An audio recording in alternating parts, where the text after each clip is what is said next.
రేవంత్ రెడ్డి. ఆయన్నే హోంమంత్రి, ఆయన్నే ముఖ్యమంత్రి. ఇంకా తెలంగాణలో ఇంతకన్నా గొప్ప న్యాయం మనం ఏం చూడగలం?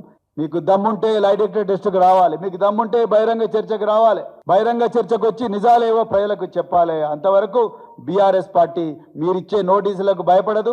మీరు నోటీసులు ఇచ్చినా, మీరు ఉరికంబం ఎక్కించినా మా నాయకులు మొత్తం కూడా ప్రజల కోసం, ప్రజల గొంతుకగా, తెలంగాణ ప్రయోజనాలే పరమావధిగా తెలంగాణను మరొక్కసారి ప్రపంచ పటంలో గొప్పగా నిలబెట్టే లక్ష్యం కోసమే మేము రాత్రింబవళ్ళు పోరాటం చేస్తుంటాం. రేవంత్ రెడ్డి నీలాగా ఈ చిల్లర రాజకీయాలు, ప్రతీకార పాలన, ప్రజాపాలన పేరుతో ప్రతీకార పాలన, మూటలు మోసే పాలన, సీక్రెట్ ఎఫ్ఐఆర్లు చేసే పాలన, కేసుల పేరుతో అక్రమ కేసులతో వేధించే పాలన మేము చేయము. మాకు ఆ సంస్కృతి లేదని చెప్తూ కేటీఆర్ గారికి ఇచ్చిన నోటీసులను వెంటనే ఉపసంహరించుకోవాలి. కేటీఆర్ గారి మీద, మిగతా నాయకుల మీద పెడుతున్న అక్రమ కేసులన్నీ కూడా వెంటనే బంద్ పెట్టాలి.